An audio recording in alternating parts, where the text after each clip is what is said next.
आपल्याद्वारे मी खास करून आवर्जून आपल्या मीरा भाईंदर शहरातील सर्व नागरिकांना सांगू इच्छितो की आपले जे लाडके आमदार आणि तसंच या राज्याचे परिवहन मंत्री प्रताप सरनाईक साहेब यांचा जो दृष्टिकोन आहे हे पूर्णपणे मीरा भाईंदर शहराचा सर्वांगीण विकास कसा होणार या दृष्टीने ते नेहमी प्रयत्नशील असतात आणि त्याचाच भाग म्हणून त्यांनी आपल्या गोल्डन एज परिसरामध्ये जे आता स्वर्गीय बाळासाहेब ठाकरे कला दालन जे बनवलेलं आहे, अतिशय आंतरराष्ट्रीय दर्जाचं कला दालन त्यांनी या ठिकाणी या शहरवासियांसाठी उपलब्ध करून दिलेलं आहे। त्यामधील मग लहान मुलांसाठी गेम झोन असू दे किंवा सायन्स सेंटर असू दे किंवा ज्येष्ठ नागरिकांसाठी इतर सुविधा आहेत, जे कट्टा एक बनवलेला आहे तो अतिशय दर्जेदार अशा सुविधांनी परिपूर्ण असा त्यांनी केलेला आहे आणि येत्या 17 तारखेला पूर्णपणे हे कला दालन हे नागरिकांसाठी खुलं होणार आहे। आमचे उपमुख्यमंत्री शिंदे साहेब या उद्घाटनाला उपस्थित राहणार आहेत। तर अतिशय सुसज्ज असं बोलतात कला दालन जे आहे आंतरराष्ट्रीय दर्जाला शोभेसं असं कला दालन या शहरवासियांसाठी उपलब्ध होणार आहे। आणि मला असं तर वाटतंय की या पूर्ण मीरा भाईंदर शहरातील सर्व नागरिक त्या ठिकाणी जाऊन त्यांना एक वेगळ्या प्रकारचा आनंद मिळणार आहे। त्याचबरोबर सहली देखील लहान मुलांच्या त्या ठिकाणी येतील असा अंदाज आहे।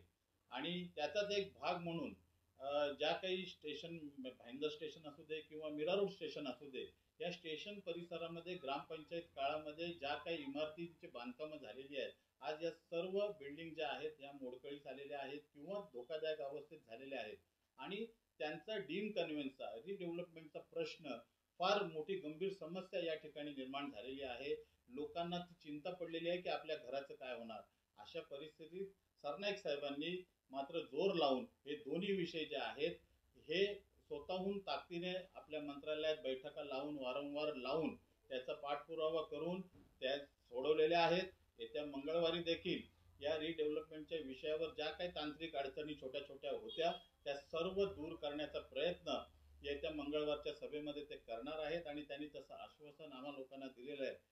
एक ही पण गोष्ट आहे। त्याचबरोबर डीम कन्व्हेन्स ही डीम कन्व्हेन्स मध्ये प्रत्येक आपल्या ह्या इमारती साईबाबा नगर मधील असू दे किंवा आपल्या बीपी रोड परिसरातील इमारती असू दे या सगळे सामान्य लोकांना प्रत्येक फ्लॅट मागे 5-5-6-6 हजार रुपये खर्च करायला लागत होते आणि त्यामुळे या सोसायटीज डीम कन्व्हेन्स करत नव्हत्या।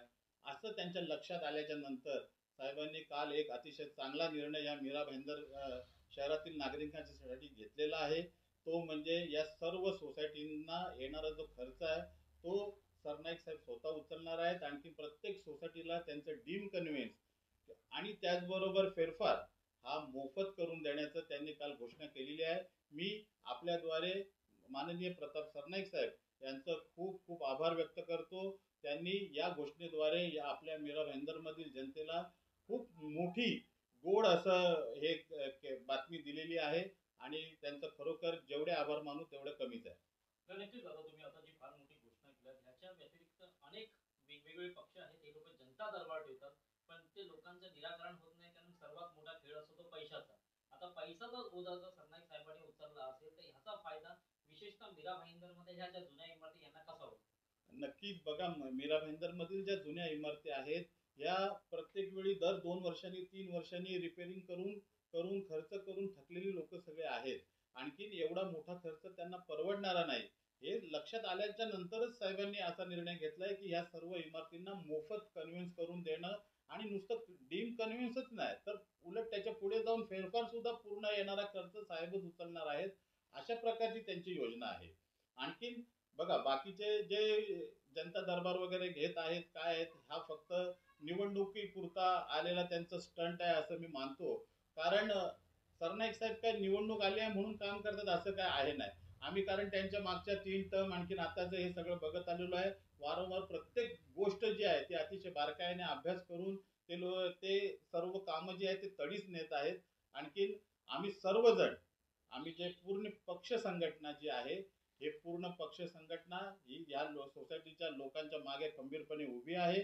त्यांना कुठल्याही प्रकारची अडचण असेल किंवा कन्व्हेन्सच्या बाबतीत असेल रिडेव्हलपमेंटच्या बाबतीत असेल किंवा इतरही दुसरी कुठली समस्या असेल तर त्या समस्यांचं निराकरण करण्यासाठी पूर्ण पक्ष संघटना ताकदीने या लोकांच्या मागे आम्ही उभी करू आणि आमचं पक्षाचं तसंच संघटनेचं तसंच आमच्या सरनाईक साहेबांचं नाव या ठिकाणी राखण्याचा आम्ही प्रयत्न जरूर करू.